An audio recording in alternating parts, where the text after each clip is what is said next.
बिस्मिल्लाहिर्रहमानिर्रहीम। अच्छा भाई, अब आज की क्लास में शुरू होते ही एक पहला सवाल है आपकी स्क्रीन पे, पर इस सवाल को करने से पहले इसकी रिक्वायरमेंट को देख लेते हैं। इसकी रिक्वायरमेंट में क्या ये रहा है, ये पहला जो पार्ट है वो बेसिकली एक थ्योरेटिकल एस्पेक्ट है, इसमें थ्योरी पूछी है उसने। आप याद करें जब मैंने आपको बुक रीडिंग करवाई थी तो उसके अंदर मैंने कहा था कि एंटिटी को आइडेंटिफाई करना होता है और असेस करना होता है रिस्क ऑफ मटेरियल मिसट्रीटमेंट, चाहे वो फ्रॉड के जरिए हो या एरर के जरिए हो। दो चीजें ये बताई थी और मैंने कहा वो आइडेंटिफाई कैसे करेंगे, जब आप अंडरस्टैंड करेंगे एंटिटी को, एनवायरनमेंट को, इंक्लूडिंग इंटरनल कंट्रोल को। फिर नीचे लिखा हुआ था उसके कि भाई आप ये करेंगे कैसे, तो एंटिटी के ऑपरेशंस को समझेंगे, उसके ओनरशिप के स्ट्रक्चर को समझेंगे, उसके ऊपर लॉज एंड रेगुलेशन क्या अप्लाई हो रहे हैं, उसके ऊपर IFRS कौन सा अप्लाई हो रहा है, ये सारी चीजों की आप अंडरस्टैंडिंग लेंगे। पर ये लिखा हुआ था उस वाले पैराग्राफ में जिस पे आप कह रहे थे कि भाई आपने अंडरस्टैंडिंग किस किस चीज की लेनी है। तो ये तो हो गया एक थ्योरेटिकल एस्पेक्ट। अब मैं खाली इसकी रिक्वायरमेंट ए को रीड कर रहा हूं, देख लेते हैं। वो कह रहा है आइडेंटिफाई करके the matters that you will consider while obtaining an understanding of APL and its environment। Basically उसने सवाल की रिक्वायरमेंट को थोड़ा घुमाया और उसने पूछा कि भाई आप बताएं कि आप कौन से मैटर्स को अपने दिमाग में रखेंगे जब आप अंडरस्टैंडिंग ले रहे होंगे। तो ऐसी बात है, किस किस को रखेंगे भाई, ऑपरेशंस की अंडरस्टैंडिंग लेंगे, उसकी इंडस्ट्री की अंडरस्टैंडिंग लेंगे, उसके ऑपरेशंस की अंडरस्टैंडिंग हम देखेंगे उसने इन्वेस्टमेंट्स कहाँ कहाँ की हुई। अच्छा, इन्वेस्टमेंट्स की अंडरस्टैंडिंग क्यों लाजमी होती है ये भी बता देता हूं। आप लोगों ने अगर IFRS 9 नहीं किया या मेरे साथ कर रहे हैं जो बच्चे, तो IFRS 9 में आपको पता है ना कि इक्विटी सिक्योरिटी भी होती है और अगर इक्विटी सिक्योरिटी है या डेट सिक्योरिटी में इन्वेस्टमेंट की हुई है तो ये पता होना मुझे लाजमी है। अगर यही नहीं पता होगा तो मुझे ये कैसे पता होगा कि उसने फेयर वैल्यू थ्रू OCI की अकाउंटिंग की है या फेयर वैल्यू थ्रू। तो अगर उसने अपनी इन्वेस्टमेंट्स को स्ट्रेटेजिक इन्वेस्टमेंट रखा हुआ है तो दिस इंडिकेट्स कि मेरे दिमाग में होना चाहिए कि इसका फेयर वैल्यू का गेन लॉस कहां जाएगा, OCI में, और इसकी ट्रांजैक्शन कॉस्ट एक्सपेंस आउट होने के बजाय क्या होगी, कैपिटलाइज होगी। तो ये बातें मुझे तब पता होंगी ना जब मैं ये समझूंगा, ये कंसिडर करूंगा कि उसने इन्वेस्टमेंट कहां की हुई है। फिर अंडरस्टैंडिंग में वो ये भी कहता है कि भाई आप ये भी देखें इसने कहीं लोन तो नहीं लिया हुआ। अच्छा, अगर लोन लिया हुआ है नहीं लिया हुआ ये मुझे पता होना लाजमी है, yes, otherwise debt covenants breach होंगे तो मुझे पता इंटरेस्ट एक्सपेंस ऊपर जा रहा है नीचे जा रहा है, रेट्स ऊपर जा रही है नीचे जा रही है, सारी चीजें अंडरस्टैंडिंग में आती हैं। तो अगेन रिक्वायरमेंट को रीड करता हूं, क्या ये रहा है आइडेंटिफाई करके the matters that you will consider while obtaining an understanding. बोल रहा है कि भाई क्या क्या मद्देनजर रखोगे अंडरस्टैंडिंग लेते वक्त। तो आप बोलेंगे operations of the entity, investments made by the entity, financing of the entity, laws and regulation applicable to the entity और general environment of the entity. ये एक थ्योरेटिकल सवाल था, यानी आप जब हम ये करते हैं ना, मैंने यहां पे कॉपी भी किया हुआ था, ये रहा, तो industry, regulatory, other external factors. तो यहां पे आपने लिखना होगा कि भाई मार्केट और उसके कंपटीशन की अंडरस्टैंडिंग लूंगा, ये सारी चीजें नहीं, ये वो फैक्टर्स हैं जो तो दिमाग में रखूंगा, क्योंकि जब तक ये फैक्टर दिमाग में नहीं होंगे तब तक रिस्क सामने नहीं आएगा। तो बेसिकली दिस क्वेश्चन का पार्ट ए वाज अबाउट कि अंडरस्टैंडिंग लेते हुए दिमाग में क्या आएगा, किस चीज की अंडरस्टैंडिंग लेनी है। एंटिटी की तो लेनी है, पर उसके एंटिटी के अंदर भी उसके ऑपरेशंस, उसका बिजनेस, उसकी इन्वेस्टमेंट्स, उसकी फाइनेंसिंग, पहले तो बात क्लियर है। तो ये बेसिकली एक थ्योरेटिकल सवाल था, मैं खाली इसको रीड कर देता हूं उसकी सोल्यूशन को। ये हमारे पास आ गया, ये रहा। हाँ जी, पहली जो रिक्वायरमेंट है देखो, पहली वाली, the auditor should consider the following matters while obtaining the understanding of APL and its environment। क्योंकि ये डिस्कशन में हर एक पास पेपर की इसलिए करता हूं ताकि आपका दिमाग थोड़ा सा ब्रॉडन हो। देखो, कोई तुमसे पूछे किसी इदारे को समझते हुए, रिस्क असेस करते हुए क्या मद्देनजर रखोगे, तो आप बोलोगे भाई उसके एंटिटी की और एनवायरनमेंट की अंडरस्टैंडिंग लूंगा। वो बोलेगा नहीं भाई, एंटिटी की एनवायरनमेंट की अंडरस्टैंडिंग लोगे, पर वो अंडरस्टैंडिंग लेते हुए क्या क्या समझोगे। तो आप बोलोगे ऑपरेशंस, देखो लिखा हुआ पहला, obtaining the understanding of the tourism industry. यानी ये जो सवाल है, इस सवाल के अंदर ये कंपनी टूरिज्म इंडस्ट्री में ऑपरेट कर रही है, तो अगर वो ऑपरेट कर रही है तो मुझे इंडस्ट्री कौन सी पता होनी चाहिए, फार्मा या टूरिज्म। तो वो कहता है ना इंडस्ट्री की अंडरस्टैंडिंग लो, जो हमने लिखा हुआ था, आगे सुनिएगा। फिर वो कहता है inquire specific laws and regulations पे, लॉज एंड रेगुलेशन क्या अप्लाई होते हैं आगे, ऑपरेशंस की अंडरस्टैंडिंग लूंगा, कौन कौन सी सर्विसेज दे रहा है इसके समझूंगा। आगे जी, assess APL selection and application of accounting policies, क्या ये समझना लाजमी है? अगर उसने अपनी पीपी को फेयर वैल्यू पे रखा हुआ है, कॉस्ट पे रखा हुआ है, तो ये तो पता होना लाजमी है ना। अगर नहीं पता होगा तो अकाउंटिंग को टेस्ट कर पाओगे नहीं। आगे जी, understanding of APL strategies of managing tough competition, और अगर कोई इसका कंपटीशन चल रहा है तो उसके बारे में भी समझूंगा। आगे, रिव्यू एपीएल फाइनेंशियल परफॉर्मेंस। अच्छा, फाइनेंशियल परफॉर्मेंस तो हम वैसे भी देखते हैं ना, करंट ईयर को लास्ट ईयर से कंपेयर करते हैं, डेट टर्नओवर डेज निकालते हैं, देखते हैं रेवेन्यू पिछले साल के मुकाबले में इंक्रीज हुआ है या डिक्रीज हुआ है। मार्जिन निकाल के देखते हैं, अगर मार्जिन डिक्रीज होने इसका मतलब है सेलिंग प्राइस या तो कम हो रही है तो कॉस्ट ज्यादा हो रही है। वो सारी बातें, यहां तक कोई मसला? तो ये बेसिकली एक थ्योरेटिकल क्वेश्चन था। Again to keep it very summarise and concise and to emphasise it, मैं वापस से सवाल के रिक्वायरमेंट को रीड कर रहा हूं। लिखा हुआ क्या है? आइडेंटिफाई करके दे मैटर्स जो आप कंसिडर करेंगे अंडरस्टैंडिंग ऑब्टेन करते वक्त। तो ये बेसिकली एक थ्योरेटिकल सवाल था। तो एक बच्चे ने मुझसे पूछा था कि सर क्या ये थ्योरी का सवाल आ सकता है? तो मैंने कहा आज तक तो नहीं आया, पर उसने पहली बार पूछा था ये कि क्या समझेंगे, क्या मद्देनजर रखेंगे समझते वक्त। तो सर अगर हम ये कंक्लूड कर लें आज की क्लास में कि हमें जिस जिस चीज की अंडरस्टैंडिंग लेनी है उसको 5-6 बार रीड करके अपने दिमाग में बिठा लो। बात समझ आ रही है? पर सवाल की रिक्वायरमेंट के साथ, यानी अगर आपने देखा कि एक लेट से होटल का सवाल आया कि होटल मैनेजमेंट का सवाल है, तो आप बोलेंगे कि भाई हम होटल मैनेजमेंट की इंडस्ट्री की अंडरस्टैंडिंग लेंगे कि बाकी लोग क्या करते हैं। बात समझ आ रही है? तो यहां पे खाली नाम चेंज हो जाएगा पर इंडस्ट्री वही रहेगी। यानी हम कहेंगे और we will obtain the understanding of the industry, ये लिखने से मार्क्स नहीं मिलेंगे। आप बोलेंगे we will obtain the understanding of hotel industry, जो सवाल से रिक्वायरमेंट आएगी। पर अगेन वो थ्योरेटिकल सवाल ही है, वो लॉजिकल सवाल नहीं है। अब इसका दूसरा पार्ट देखो, identify and discuss the business risk and related audit risk. अच्छा, एक बात तो तय है ना, बिजनेस रिस्क क्या होता है बात समझिएगा। एक ही मेरा जो कस्टमर था वो जा रहा है, ये मेरा क्या है? Business risk. पर इससे ऑडिट रिस्क क्या है? Going concern. वेरी गुड, बहुत सही जा रहे हो। एक एक करके बताओ तो बात समझ आएगी। दूसरी एग्जांपल दे रहा हूं। मैंने ये कहा कि भाई एक्सचेंज रेट ऊपर जा रहे हैं और मैं इंपोर्ट करता हूं, वापस सुनना बहुत फोकस होके, एक्सचेंज रेट ऊपर जा रहे हैं और मैं इंपोर्ट करता हूं, तो बिजनेस रिस्क क्या है? अंडरस्टैंड? ये तो ऑडिट हो गया ना। नहीं नहीं नहीं, वापस से बताओ। इम्पेयरमेंट? नहीं नहीं नहीं नहीं नहीं नहीं, बिजनेस। अच्छा, बिजनेसमैन बन के सोचो पहले, भूल जाओ ऑडिटर को। बिजनेस रिस्क क्या है? कि मेरी मार्जिन वीक हो जाएंगे क्योंकि मेरी कॉस्ट, तो ये बिजनेस रिस्क है। आपका ऑडिट रिस्क ये है कि there is a risk that exchange rate might be used incorrectly, ये आपका ऑडिट रिस्क है। तो पहले आप समझते हैं कि बिजनेस पे क्या इफेक्ट है, फिर देखते हैं उससे ऑडिट पे क्या इफेक्ट है। तो there is a difference between business and audit risk. Business risk का समझो मतलब कि इदारे में बैठ के सोचो कि इदारे को क्या इफेक्ट होगा। क्लियर है? चलिए जी। अच्छा, एक और चीज, अगर मैं कहूं मैंने लोन लिया हुआ है और इंटरेस्ट रेट ऊपर जा रहे हैं, तो बिजनेस रिस्क क्या है? अंडर स्टेटमेंट, ओवर स्टेटमेंट नहीं, effect on profitability. Effect on, देखो you have to put your feet in the businessman shoes. आप भाई बिजनेसमैन बन के सोचो कि क्या हो सकता है।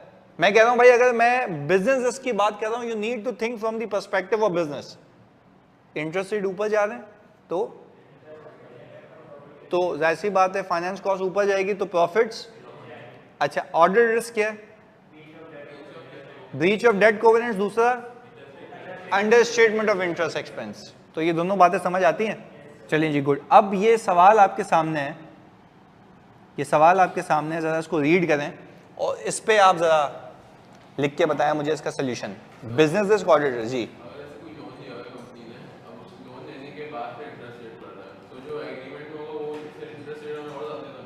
हाँ ना, देखो इंटरेस्ट रेट हमेशा कायबोल के साथ फिक्स नहीं होता, फिक्स नहीं होता। सही है? ये है 2022।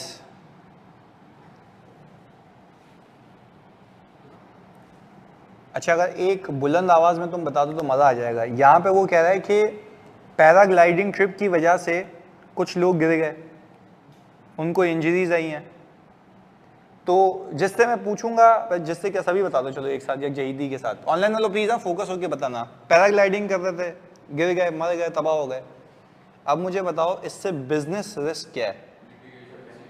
वेरी गुड, लिटिगेशंस, बेहतरीन यार। और गुडविल, किसने बोला ये? वेरी गुड, गुडविल डैमेज होगी कंपनी की, नाम खराब होगा, ये कौन सा रिस्क हो गया? बिजनेस रिस्क, वेरी गुड यार। And what do you think that what could be the audit risk? Under statement of provisions and undisclosed liabilities.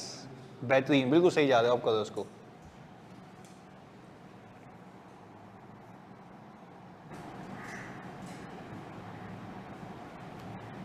यूं भी लिख सकते हो, under statement of claim expenses due to litigations, ये भी लिख सकते हो। तीनों? हाँ तीनों सही होंगे, पर पेनल्टी मैं इसलिए अवॉइड करूंगा क्योंकि may be court will award a penalty, तो फिर उसको वैसे बयान करना पड़ेगा, तो आप क्लेम एक्सपेंस लिखो तो ज़्यादा बेहतर है। पेनल्टी यूजुअली या तो कोर्ट लगाता है या तो गवर्नमेंट, तो अगर हम क्लेम एक्सपेंस की अंडर स्टेटमेंट की बात करेंगे तो वो ज़्यादा सूटेबल है।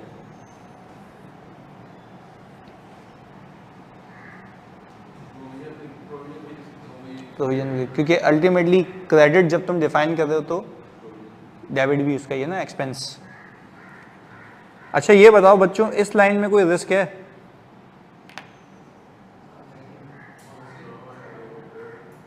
Book now and pay later installment scheme for all of its services. Bad debts का मसला है। IFRS 15। अच्छा यानी हमने जो है, आप कह रहे हैं कि परफॉर्मेंस ऑब्लिगेशन सेटल ना की हो तब भी रेवेन्यू बुक हो चुका हो। दूसरा है कि बुक नाउ पे लेटर का मतलब ये है कि आप मजे ले लें और पैसे बाद में दीजिएगा, तो इसका मतलब ये है कि आपके रिसीवेबल्स की बैड डेट्स का रिस्क ज़्यादा है यहाँ पर। रेवेन्यू का कोई रिस्क है? रेवेन्यू की ओवर स्टेटमेंट का रिस्क है यहाँ पे, कैसे पता? नहीं, ओवर स्टेटमेंट ऑफ रेवेन्यू का रिस्क नहीं।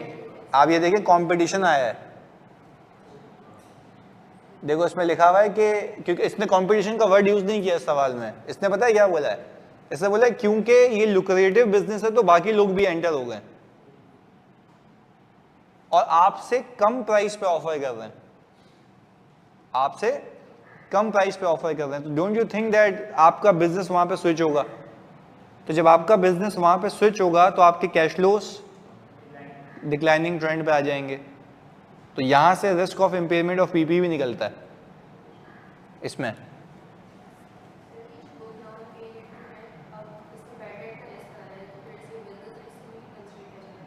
हाँ बिल्कुल, बिजनेस रिस्क भी है इसमें।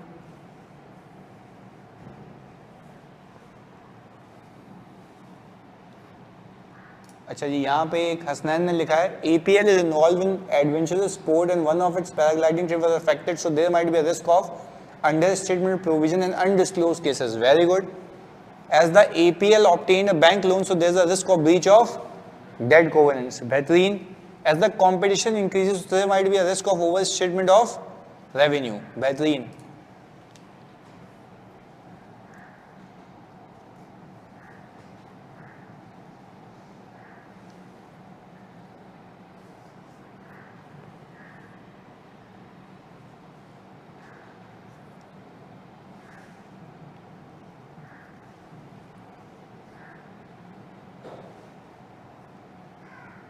हाँ जी, बाकी बच्चों ऑनलाइन वालों, ऑडिट रिस्क है, बिल्कुल है। अच्छा ये इन्होंने बिल्कुल सही पिक किया, जब हम हैविली टेक्नोलॉजी में इन्वेस्ट कर रहे हैं, नए इक्विपमेंट्स ला रहे हैं, तो पुराने इक्विपमेंट्स की लाइफ कम हो जाएगी। बिजनेस रिस्क भी सेम है ना, कि your equipment might become outdated, तो ये बिजनेस रिस्क हो गया।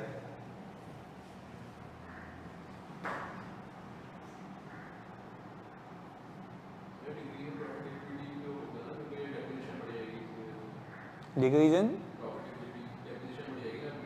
हाँ पर हाँ बिल्कुल बिल्कुल सही है, बिजनेस रिस्क के हिसाब से पूछे थे ना। पर बिजनेस रिस्क में अगर ये भी लिखे ना कि equipments of the business might become outdated, तो ये भी एक बिजनेस रिस्क में ही आ जाता है।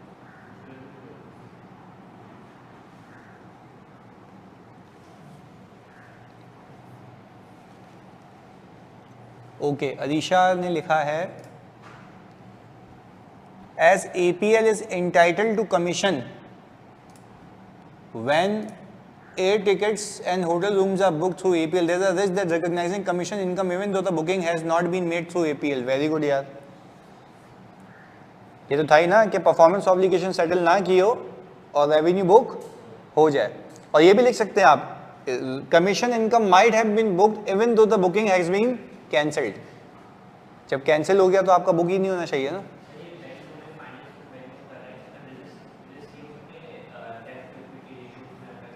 डेट टू इक्विटी रेशियो में इंपैक्ट आ सकता है। डेट कोवेनेंस ब्रीच होना इटसेल्फ एक बिजनेस रिस्क भी है, उसको भी तो रिस्क होगा ना कि ब्रीच हो जाएगा। बिल्कुल, वेरी गुड अरीशा।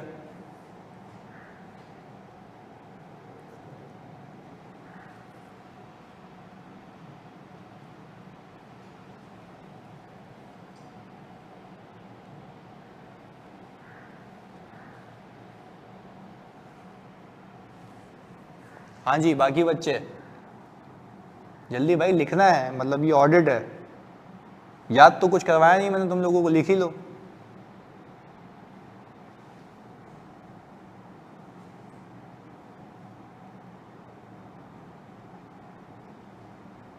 अच्छा, हम हर चैप्टर में ना ये बात याद रखना, हर चैप्टर में हम कुछ चीज़ें मार्क करेंगे जो आपको हल्की सी याद करनी होंगी। जैसे इसने पूछ लिया ना थ्योरेटिकल इस पर, अच्छा इसको भी सॉर्ट ऑफ में थ्योरेटिकल नहीं कहूँगा क्योंकि उसने पूछा ही है कि भाई आप क्या चीज़ें मद्देनजर रखेंगे अंडरस्टैंडिंग लेते वक्त।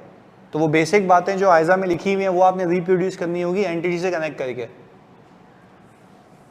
तो वो एटलीस्ट आपको पता होना चाहिए। ओके जी, तस्मीन ने लिखा है since APL's brand image has been impacted there is a risk of understatement of claim expense and undisclosed cases। Very good।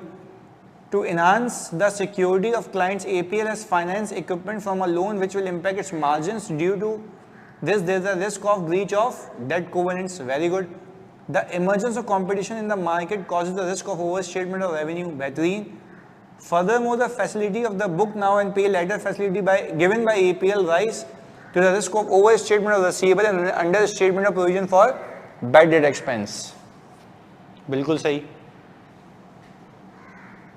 मतलब चैम तो हो गए तुम लोग लिखने में।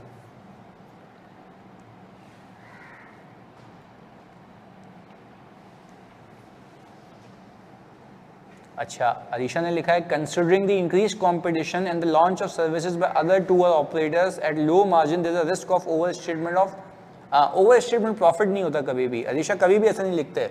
देखो सब याद रखना बच्चों, बात ओवर स्टेटमेंट ऑफ प्रॉफिट कभी नहीं लिखते। ओवर स्टेटमेंट ऑफ प्रॉफिट तो बैलेंसिंग फिगर है ना, हाँ या नहीं, वो तो सबके साथ है। तो आप ये देखते हैं कि भाई कहाँ कहाँ इंपैक्ट होगा, जिसका अल्टीमेटली इंपैक्ट कहाँ पे होगा, प्रॉफिट के ऊपर। तो कॉम्पिटिटर्स का आ जाना इंडिकेट्स दैट यस आपका रेवेन्यू जो है वो कट टू साइज हुआ होगा, तो आपने कोशिश की होगी फेक रेवेन्यू बुक करने की due to the fact that there is a competition. और दूसरा ये है कि आपके इक्विपमेंट्स भी इम्पेयर होंगे, और इक्विपमेंट की इम्पेयरमेंट ऐसे भी जस्टिफाइड है कि आप इतना हैवीली इन्वेस्ट कर रहे हैं तो पुराने क्या होते जा रहे हैं, आउटडेटेड।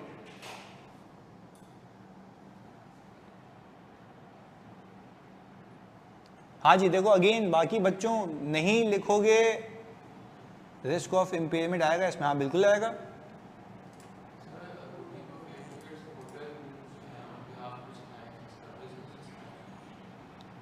नहीं है ना बिजनेस रिस्क। देखो हर चीज़ का बिजनेस रिस्क नहीं होगा ना, और हर चीज़ का ऑडिट रिस्क भी नहीं होगा। तो ये तो एक फैक्ट बताया इसने कि एयर टिकट्स बुक कर रहा है, कमीशन का रिस्क है, बिल्कुल कमीशन के गलत बुक हो जाए।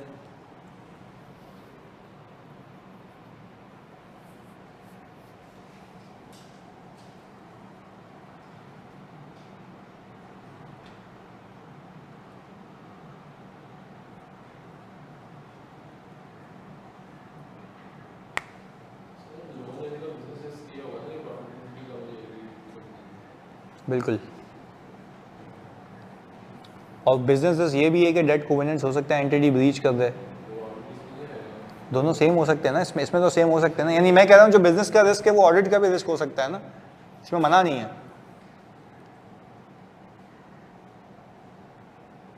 हाँ वेरी गुड। देखो अब्दुल्ला ने एक अच्छा रिस्क बताया, बिजनेस रिस्क बताया कि there is a risk that some client may cancel the booking which will affect the revenue. ऐसा ही है ना कि बुकिंग अगर इफेक्ट होगी तो जाहिर सी बात आपका रेवेन्यू भी कम होगा, इफेक्ट होगा। अच्छा हमारा आप लिखते हैं APL offers BNPL scheme so there is a risk of bad debts, provision for bad debts might not have been recorded appropriately, very good। हाँ जी बाकी बच्चों अगेन देखो यहीं पे ही मौका है, कोई और चेक नहीं करेगा फिर, ये बता दूं।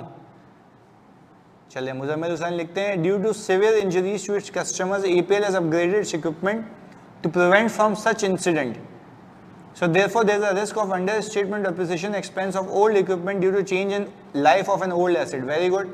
अच्छा आपने बयान बड़ा अच्छा कर दिया मुजम्मिल, बट अगेन अगर आप सिर्फ ये भी लिखते हैं कि there is a risk that life of the previous equipment might have been reduced, तो वो भी काफ़ी था। also there is a risk of overstatement of carrying amount of assets, चलें जी। as APL मुहिब लिखते हैं as APL has invested heavily in the equipment so there is a risk that old equipment will be impaired which will affect result of which will decrease in cash flows from old equipment and ultimately will result in impairment, okay।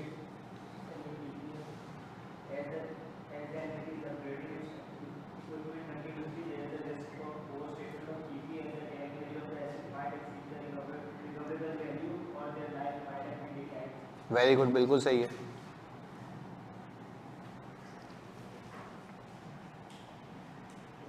हाँ जी 9 number का सवाल है, और again मेरा कहने का मकसद ये होता है कि आप लोगों ने अंग्रेजी प्रॉपर नहीं बतानी है एग्जामिनर जैसी, आइडिया प्रॉपर बताना है अपने अल्फाज में। अगर आइडिया आपका परफेक्ट है तो मतलब आपके पूरे नंबर है। सही जी, सुना रहे हो?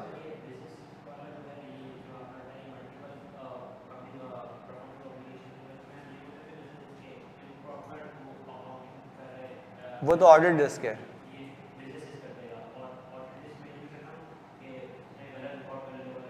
नहीं इम्प्रॉपर अकाउंटिंग ही ऑडिट रिस्क है। बिजनेस तो आप ये बोलते हो कि भाई बिजनेस को क्या इफेक्ट होगा, ये ना अगर बुकिंग ऑफ एयर टिकट्स है एंड होटल रूम्स है और वो कैंसिल हो जाएंगे तो आपका रेवेन्यू इफेक्ट होगा। अच्छा तनवीर मुस्तफ़ा तनवीर लिखते हैं कि business since APL has finance investment through bank loan, finance investments through bank loan, okay, there will be a debt covenant that APL has to take care of, furthermore finance cost of APL may rise, very good, ये business बिल्कुल सही लिखा है। there will be a risk of understatement finance cost and breach of debt covenants। हाँ भाई लिख लिया आप लोगों ने, तो डिस्कस करें। चलें जी मार्किंग करें। पहला business risk, breach of safety standards may result in litigation against APL due to increasing competition, any such incident will also effect APLs। कितने लोगों ने ये रेपुटेशन वगैरह की ऐसी बात लिखी थी बिजनेस रिस्क के अंदर? गुडविल कह लो, रेपुटेशन कह लो, बात एक ही है, लिखी थी ऑनलाइन, तो जल्दी बताओ ऐसा है। और लिटिगेशन वाली बात, ये दो बातें लिखनी चाहिए, लिटिगेशन भी लिख देता पूरे नंबर पर। बेहतरीन, आगे आ जाओ, ऑडिट रिस्क पे आ जाओ। ऑडिट रिस्क कहते हैं liabilities of APL might be understated, यानी provision might have been understated. आप बोलेंगे भाई appropriate provision might not have been recorded. आगे फिर कहते हैं disclosure regarding contingency may not be adequate disclose the effect of pending litigation. तो अगर डिस्क्लोजर और आपने अपने प्रोविजन की बात कर ली तो आपको पूरे नंबर मिल जाएंगे, इवन दो अंग्रेजी ये ना हो। सही है, हमने सादा खुशबू अल्फाजों में सीखा हुआ, वो बिल्कुल सही है। सही है जी, पहले पे मैं टिक लगा रहा हूं, इसमें कोई मसला? हाँ जी भाई, इसमें कोई इशू? ये हो गया, आगे आ जाओ। Frequent upgradation of equipment is required to prevent. अच्छा, ये इटसेल्फ एक बिजनेस रिस्क है, ये इटसेल्फ एक बिजनेस रिस्क है, क्योंकि खुद देखो कि अगर भाई मैं टेक्नोलॉजिकल इंडस्ट्री में काम कर रहा हूं तो मेरा बिजनेस रिस्क ये है कि मुझे बार बार अपडेट करना है, नहीं करूंगा तो मेरा बिजनेस। बात समझ आई? हाँ जी ऑनलाइन में लोग क्लियर है? तो ये सीधा सीधा बिजनेस रिस्क है, itself is a business risk. आगे, the frequent upgradation of equipment might decrease the useful life of the equipment or might need to be charged off instead of capitalizing them. ये भी बात समझ आती है. अच्छा भाई आगे, APL's competitor has introduced a similar product at low price which has effect on APL's. ये भी तुम लोगों ने लिखा था, अभी तुम लोग बता रहे थे कि भाई जब कॉम्पिटिटर आ गया तो हमारे रेवेन्यू श्रिंक होंगे, उस पर इफेक्ट आएगा.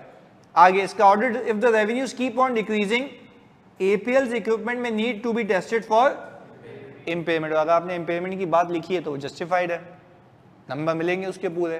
कितने लोगों ने लिखी थी? ओवर स्टेटमेंट पीपी लिख दो तब भी बात एक ही है, बिल्कुल सही है, लिखी थी.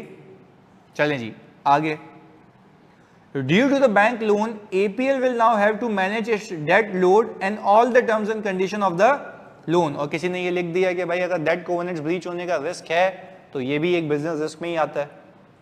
वो कह रहा है ना कंडीशंस ऑफ लोन मीट करनी होंगी, तो कंडीशन ऑफ लोन कह लो, डेट कोवेनेंट्स कह लो, बात एक ही है. आगे, in order to meet the debt covenants APL may overstated revenue और understated expenses to depict a better picture to its lender. वो कह रहे हैं कि भाई ऐसी बात है, ऑर्डर रिस्क ये है ना कि डेट कोवेनेंट्स ब्रीच हो गए हों, और डेट कोवेनेंट्स ब्रीच होना एक वाइडर एक्सपेक्ट की बात करता है जिसमें करंट एसेट करंट लायबिलिटी खराब हो गए और रेवेन्यू ज्यादा हो गया और एक्सपेंसेस कम हो गए, सब उसमें कवर हो जाता है. यहां तक कोई मसला? अगेन मैं ये कह रहा हूं, आपने ये आइडियाज कन्वे किए ना, यहां तक आइडियाज ये होने चाहिए, अंग्रेजी सेम नहीं होनी चाहिए, आइडियाज ये होने चाहिए. तो आइडियाज ये हैं. आगे जी, there is a risk that client may cancel its booking. Dealing with cancellation will also affect revenue flow of APL. आप में से किसी ने शायद मुझे कहा था कि भाई अगर ये ऐसी बात है बुकिंग कैंसिल होगी तो मेरा रेवेन्यू, तो वो कह लो या ये कह लो, बात एक ही है.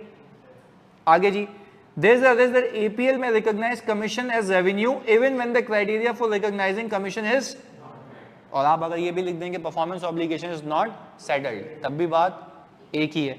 आगे, it seems that APL may also face cash flow challenges as it would have to pay its debts on time whereas it would be receiving money from customer. अच्छा, इसने बिजनेस रिस्क में थोड़ा लंबा करके लिखा है, आप सिंपल भी लिखते हैं कि इस बिजनेस को कैश फ्लो प्रॉब्लम हो जाएंगे बिकॉज वो कह रहा है book now and pay letter, तो इसकी वजह से the entity might face the cash flow issues. ये बोल के निकल जाते तब भी बिजनेस रिस्क पूरा कंसाइज बात की और सेम बात की ना. आगे जी, there is also a risk that APL में offer credit to those customers जो कि financially viable नहीं है and would be able to pay on time, यानी वो टाइम पे पे ना कर पाए.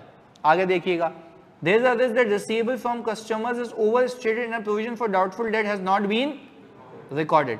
अब honest to God रहकर ये बात बता दो आइडिया वाइज, और आप जानते होंगे कि एक आधा अगर मिस हो गया हो तो आउट ऑफ 9 कितने नंबर ले पाते हो? 7, 6. This is a very good number.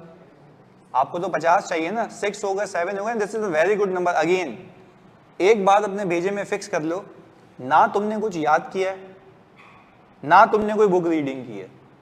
ये जो तुम्हारे मार्क्स आ रहे हैं सिंपल किस बेस पे आ रहे हैं? कॉन्सेप्ट्स के बेस पे. ये अंग्रेजी, ये पिकिंग पावर और तेज हो जाएगी जब और सॉल्व करोगे. तो आपका टारगेट ऑडिट में ये होना चाहिए कि कुछ चीजें तो माइनर चीजें याद करनी है, वो भी मेमोराइज करनी है, इस सेंस में कि बातें याद हो. जैसे इससे पहले इसका ए पार्ट था, थ्योरेटिकल सवाल था कि भाई अंडरस्टैंडिंग लेते वक्त क्या क्या चीज कंसिडर करोगे, ऑपरेशंस को, इंडस्ट्री को, इन्वायरमेंट में जो है कि भाई आपके इंटरेस्ट रेट ऊपर जा रहे हैं, लोन तो नहीं लिया हुआ, इन्वेस्टमेंट्स कहाँ की हुई हैं, ये सारी चीजें तो बेसिक कंपनी के नाम के साथ जोड़ के लिखना होगा, उससे ज्यादा कुछ भी नहीं है. बात समझ आ रही है? This is a very good picture जो आप लोग कर रहे हैं. हाँ जी, ऑनलाइन वालों यहाँ तक क्लियर है, यानी यहाँ पे भी बच्चे कह रहे हैं मुजम्मिल और अब्दुल्ला 6 नंबर आते हैं and this is a very good number. आपको पास होने के लिए 50 चाहिए ना, एंड आई बैठ के आप गोल्ड मेडल तक भी जा सकते हो अगर प्रॉपर प्रैक्टिस करके जाओ. इसमें खुद देखो यार, मतलब अचीवेबल मार्क्स हैं. और क्या रिस्क असेसमेंट से भागना है या तमीज से करना है? तमीज से करना है, और जो हमने लॉजिकल वे में डेवलप किया है. चलिए जी, अब आपको एक चीज सिखाते हैं हम. आ जाए जी. आप लोगों ने कैश फ्लो तो बड़े चीते हो ना, कैश फ्लो में अच्छा ही सिखाया यार बचपन में. इधर कैश फ्लो की अगर बात करूं मैं तुम लोगों से, तो जब आप कहते हैं आप बनाते हैं statement of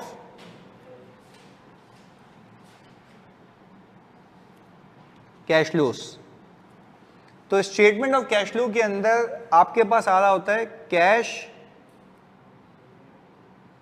from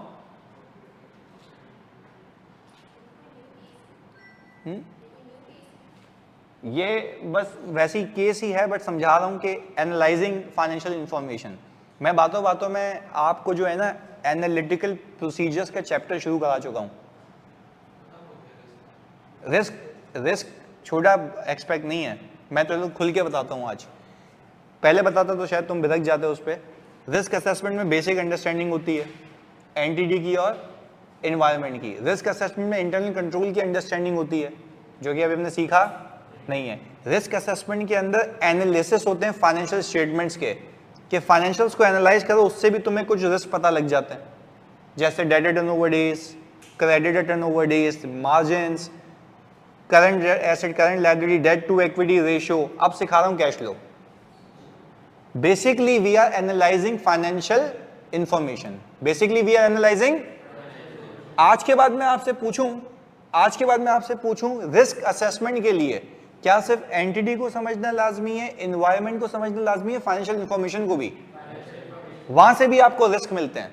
so what we are doing, debtor turnover days से रिस्क निकला था ना, ओवर स्टेटमेंट ऑफ डेटर्स का। इन्वेंट्री टर्नओवर डेज से निकला था ओवर स्टेटमेंट ऑफ इन्वेंट्री का, ऐसा ही था ना।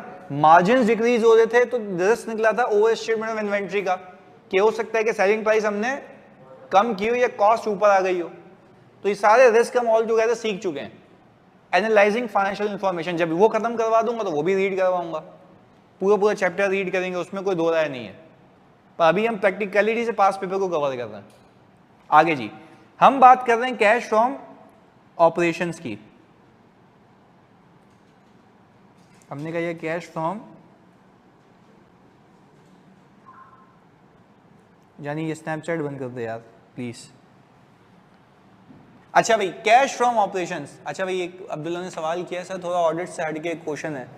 अच्छा भाई, company statement of cash flow indirect method से बनाई या डायरेक्ट मेथड से? भाई यूजुअली कंपनीज इनडायरेक्ट मेथड से बनाती हैं, और जो इंश्योरेंस कंपनीज है वो डायरेक्ट मेथड से बनाती हैं। तो depending upon the industry as well, जब आप अंडरस्टैंडिंग लेंगे तो आपको पता लग जाएगा कौन से मेथड से बन रहा है। सही है, आगे। अच्छा भाई, कैश फ्रॉम ऑपरेशन हमने कहा 2021, 2022, 2023। हमने कहा कि भाई हमारे पास यहां पे कैश फ्लो था 5 लाख नेगेटिव, 6 लाख नेगेटिव और 7 लाख नेगेटिव। अब थोड़ा दिमाग में तो तुम्हारे वो पुरानी चीज़ें निकालते हैं और फिर तुम्हें वापस बताते हैं कि तुमने ये सीखा था, उसका मतलब ये है। मुझे ये लगता है आप जितने भी प्रॉफिटेबल हो जाएं, अगर आपको आपके पैसे नहीं मिल रहे, मतलब कैश फ्लो के अंदर आपका इंक्रीज इन रिसीवेबल है, तो आप इसको कैश फ्लो से क्या करते हैं? माइनस करते हैं। ऐसा है, आप कहते हैं इतने पैसे मुझे नहीं मिले, इतने पैसे मुझे नहीं मिले। अच्छा, जब आप खुद कह रहे हैं कि सर इतने पैसे मुझे नहीं मिले, तो दिस इंडिकेट्स कि आपके रिसीवेबल की ओवर स्टेटमेंट का रिस्क है। अच्छा, अब मैं आपको अगर समराइज करके दूं आज की क्लास में, क्योंकि हम तो रोजमर्रा का काम है ना हमारा, कि हम तो याद ही होती हैं चीजें, ये भी देखना, ये भी देखना, ये भी देखना, ये भी हो सकता है। सुनो, ओवर स्टेटमेंट ऑफ रिसीवेबल कब कब होगा? आपको पता लगे कि आपका कस्टमर बैंक करप्ट हो गया है, आपको पता लगे आपका कस्टमर, तो ओवर स्टेटमेंट का रिस्क है। डेटर टर्नओवर डेज ऊपर चले जाएं तो भी ओवर स्टेटमेंट का रिस्क है। ऐसा ही है। अच्छा भाई, तीसरी चीज की बात कर रहा हूं, आज के बाद आपको पता लगे। अच्छा, तीसरी चीज, इससे पहले एक और चीज बताता हूं। आपने एजिंग ली, एजिंग होता है कितना रिसीवेबल कितना पुराना हो गया। एजिंग का मतलब क्या है? कितना रिसीवेबल कितना पुराना हो गया। आपने एजिंग में देखा 1-1 साल पुराने रिसीवेबल आ रहे हैं, तब भी ओवर स्टेटमेंट ऑफ रिसीवेबल का रिस्क है। आपने देखा इदारा एजिंग बनाता ही नहीं है, तब भी ओवर स्टेटमेंट का रिस्क है। पर कंट्रोल से पता लगा। किससे पता लगा? आपने फाइनेंशियल इंफॉर्मेशन को एनालाइज नहीं किया। अच्छा अगर आपने मुझे अभी बता दिया ना फैक्टर्स, तो मैं मान जाऊंगा आपको। सुनो, मुझे ये पता लगा कि मेरा एक कस्टमर, यानी मेरा मतलब एनटीडी का एक कस्टमर बैंक करप्सी पे चला गया है, तो तुम्हें कैसे पता लगा होगा? एनटीडी से या एनवायरनमेंट से? माहौल की चीज से ना। एनटीडी ने या तो बताया होगा आपको इंक्वायरी करते वक्त। ये सारी बातें जो मैं कर रहा हूँ ना, ये बुक से भी कनेक्ट करूंगा आगे जाके अगली क्लास में। इंक्वायरी की होगी तो मैनेजमेंट ने बताया होगा कि भाई एक हमारा कस्टमर बैंक करप्ट हो गया है। अगर एनटीडी ने नहीं बताया तो आपको मार्केट से न्यूज मिल गई होगी कि ये एंटिटी बैंक करप्ट हो गई है, ये एंटिटी। अच्छा, जब आप ऑडिट कर रहे थे तो आपने देखा भाई यार ये तो रिसीवेबल आ रहा है फला एंटिटी का, उसकी तो न्यूज आ रही थी कि वो क्या हो चुकी है, तो ये आपको एनवायरनमेंट से पता लगा। अच्छा, डेटर टर्नओवर डेज आपके ऊपर चले गए, ये आपको कहां से पता लगेगा? फाइनेंशियल इंफॉर्मेशन से। एनालाइजिंग फाइनेंशियल इंफॉर्मेशन, वहां से पता लगा। इवन एनटीडी से पता लगा, एनटीडी के एफएस से। अच्छा, एनटीडी ने आपको एजिंग दे दी और एजिंग में आपने देखा कि बहुत पुराने रिसीवेबल्स हैं, ये कहां से पता लगा? एनटीडी से।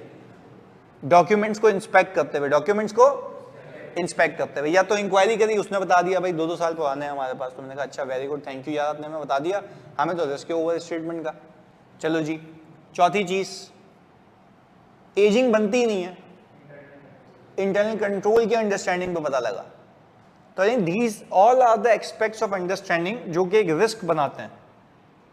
रिस्क, तो रिस्क एक छोटा कंपोनेंट नहीं है, पूरे ऑडिट में रिस्क असेसमेंट है, और फिर उसको ऑडिट कैसे करना है वो हम सीखेंगे। तो सबसे पहले हमारा फोकस जो 5-6 चैप्टर्स हैं वो सिर्फ किस पे बेस करेंगे? रिस्क।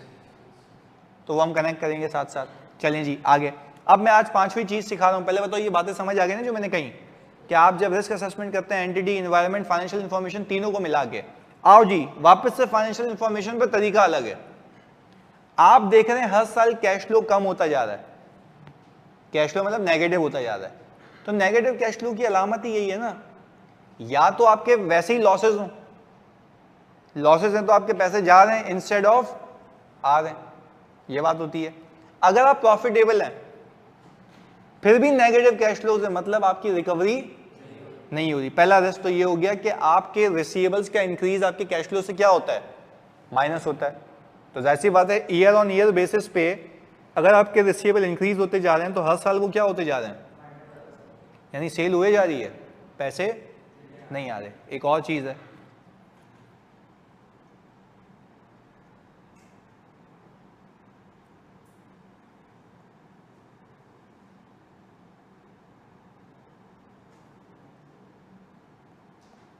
मुझे ये लगता है कि जब आपकी इन्वेंट्री इंक्रीज होती है, मुझे लगता है, अब आप सही बताइएगा, लगता है सही नहीं लगता मुझे, आपकी इन्वेंट्री जब भी इंक्रीज होती है तो आप कहते हैं कि मैंने खरीदी ज़्यादा है और बेची नहीं है, जिसका इम्पैक्ट सीओजीएस में नहीं होता। भाई बेचोगे तो सीओजीएस में जाएगी ना, अगर खरीदी है तो इन्वेंट्री में पाइलअप हो रही है, पाइलअप हो रही है, पाइलअप हो रही है, नहीं बिक रही।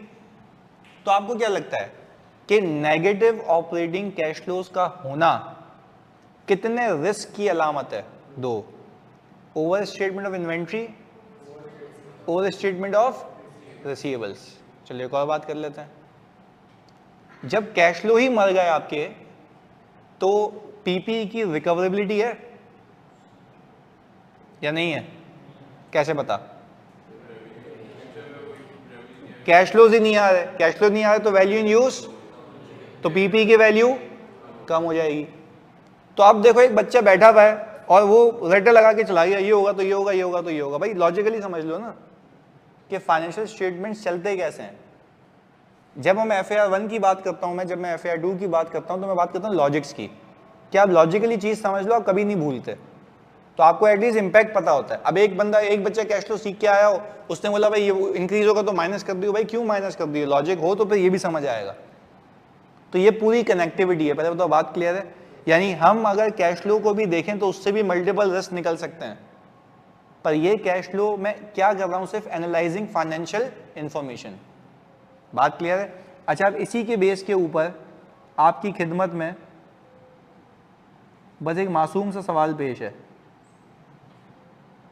अच्छा पहले रिक्वायरमेंट रीड कर लेते हैं। रिक्वायरमेंट क्या कह रही है? Identify 4 audit risk which the auditor should consider while planning the audit. शुरू हो जाए जी। दिख रहा है ना, विजिबल है ना?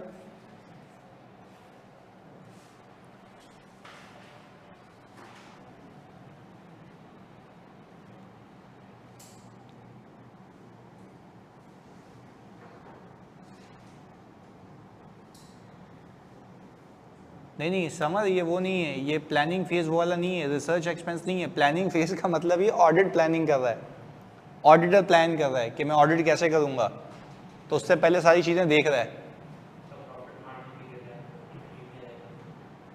हाँ, प्रॉफिट मार्जिन भी कर रहा है। वो तो वहीं से एविडेंट है ना कि वो कंपटीशन आ गया है, पर इसका रेवेन्यू फिर भी कैसे इंक्रीज हो रहा है? पीपी की इम्पेयरमेंट का रिस्क है ही, पर आई थिंक रेवेन्यू की ओवर स्टेटमेंट का भी रिस्क है।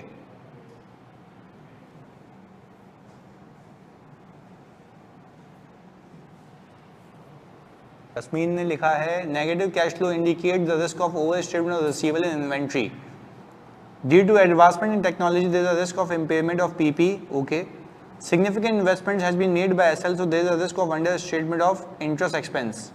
नहीं, इन्वेस्टमेंट की वजह से इंटरेस्ट एक्सपेंस का अंडर स्टेटमेंट का रिस्क नहीं है ना, ये गलत लिख दिया। अच्छा, कैश फ्लोज फ्रॉम फाइनेंसिंग देखेंगे, लोन लेता ही जा रहा है। ब्रीच ऑफ डेट कोवेनेंट्स आप लिख सकते हैं, बिल्कुल।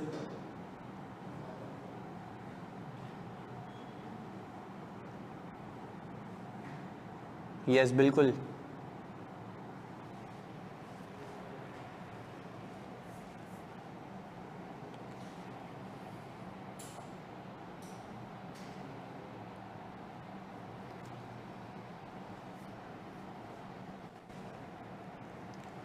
अच्छा, आपने जितने भी अभी लेटेस्ट पास पेपर ही किए हैं सारे, आप खुद देखो, सिर्फ फैक्टर्स होते हैं, आपने सिर्फ पिक करना है कि व्हाट इज हैपनिंग और इससे इदारे में क्या गलत हो सकता है। अच्छा भाई, due to change in technology, Abdullah लिखते हैं there might be a risk of declining in NRV of inventory. NRV of inventory नहीं, एनआरवी ऑफ इन्वेंट्री का रिस्क मार्जिन्स के कम होने की वजह से है, ड्यू टू स्टिफ कंपटीशन, कि you might be forced to reduce your prices.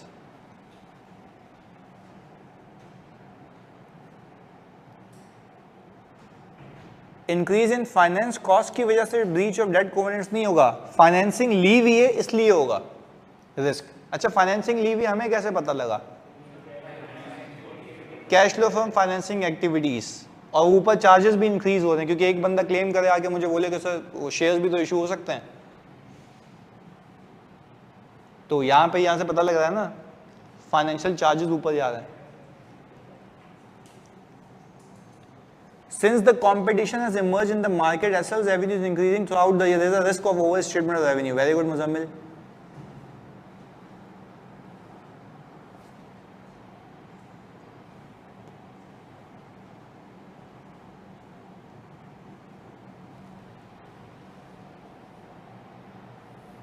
हाँ भाई, 4 रिस्क नजर आ रहे हैं मुझे, पीपी, इन्वेंट्री, रिसीवेबल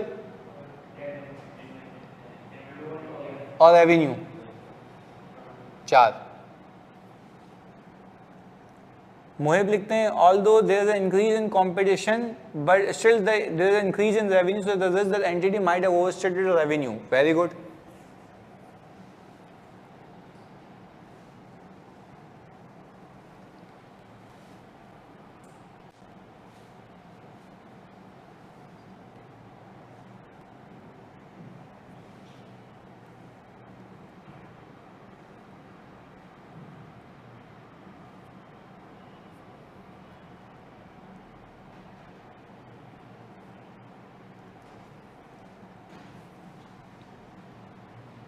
हाँ जी बच्चों, हो गया ऑनलाइन वालों?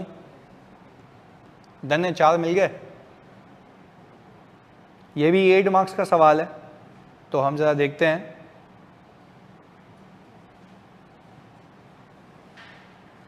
Risk of over statement of revenue, वो कह रहे हैं in 2015 market share were reduce from 45 to 35% due to stiff competition in market and sales during the year has been increase by 10.7%, therefore there is a risk of क्योंकि even though there is a competition that how you can say that your revenue has been increase.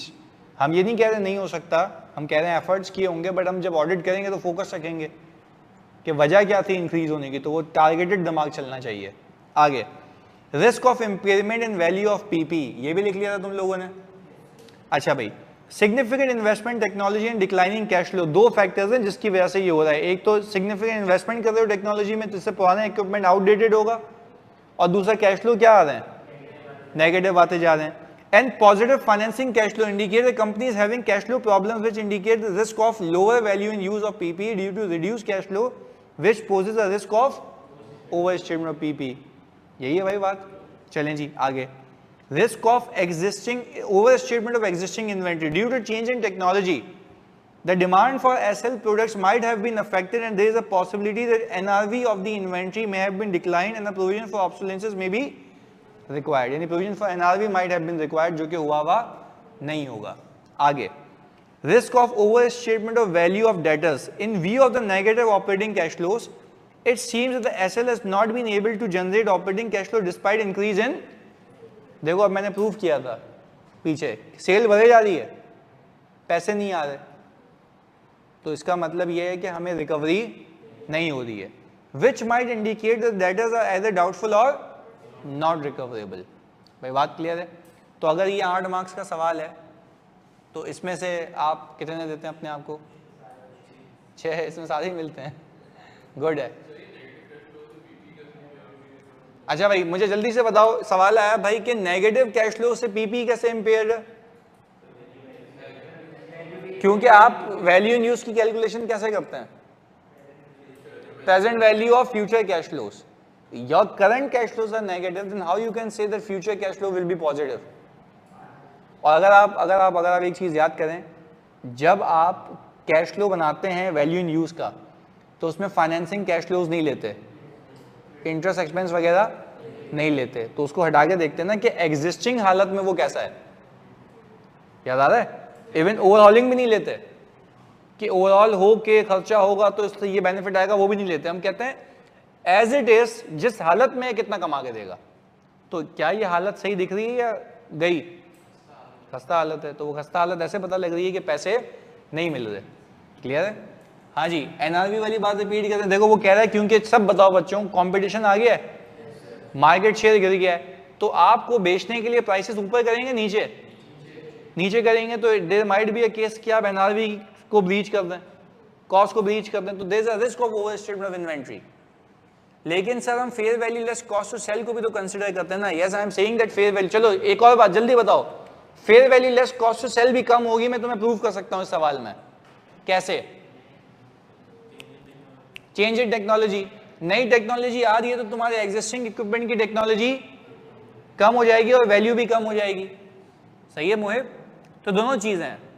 और आपको एक बात बता दूं, आज के आगे याद रखना, 99% केसेस में वैल्यू इन यूज ज्यादा होती है और फेयर वैल्यू, क्योंकि आप यूज करके बेनिफिट ज्यादा लेते हैं। और अगर उसी में ही आपको शक है तो फिर this is an indication that your asset has been impaired. तो अगेन इसका मतलब ये नहीं है कि फेयर वैल्यू को कंसीडर नहीं करोगे, बट यहाँ पे आपके सामने एविडेंट है कि टेक्नोलॉजिकल चेंजेस हैं। सही है जी? तो भाई इसको यहाँ तक रखते हैं, अगली क्लास का एजेंडा सुन लेते हैं, जो कि बड़ी इंटरेस्टिंग क्लास होगी। अगली क्लास में मैं आपको मजीद एनालिटिकल प्रोसीजर सिखाऊंगा। फिर हम देखेंगे कि अगर मैं किसी नॉट फॉर प्रॉफिट ऑर्गेनाइजेशन का ऑडिट करता हूं तो उसमें क्या मजीद स्पेसिफिक रिस्क होते हैं। तो कितनी बातें बोली हैं? 2। और फिर हम करेंगे बुक रीडिंग, जैसे हम कनेक्ट हो जाएंगे, और पास पेपर करते करते और फिर हमारा चैप्टर शुरू हो जाएगा इंटरनल कंट्रोल। यानी अगली क्लास इसलिए भी इंपॉर्टेंट है क्योंकि मुझे बुक से कनेक्ट करना है तुम्हें। और फिर हम चलेंगे इंटरनल कंट्रोल पे, जो कि बड़ा मजेदार टॉपिक है। सही है जी? ओके जी, मिलते हैं जी।